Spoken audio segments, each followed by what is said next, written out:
Natatakot ka ba na ma-hack ang Facebook account mo? Ito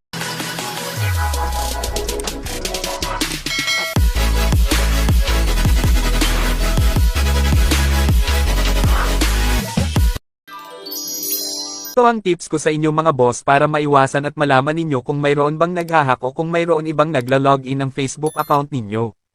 Una, open mo ang Facebook app kung saan naka-login ang account mo at pindutin mo ang 3-line icon sa kanang taas at hanapin mo ang Settings and Privacy, at pagkatapos sa baba nun ay pindutin mo naman ang Privacy Shortcut. Kapag nasa Privacy Shortcut ka na, ang sunod mo naman gawin ay pindutin ang Take a Privacy Checkup, pagkatapos naman ay pindutin mo ang How to Keep Your Account Secure.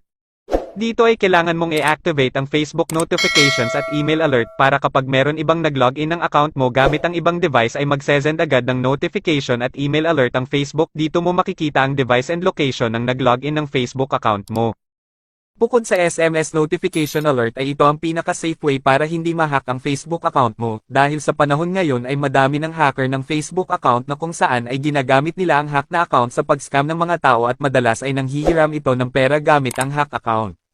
Para malaman mo kung naka-activate na ba ang Facebook notifications at email alert ay pindutin mo lang ang Get Alert about Unrecognized Login, at kapag may na-receive ka na unrecognized login, ang dapat mong gawin ay palitan ka agad ang Facebook password mo.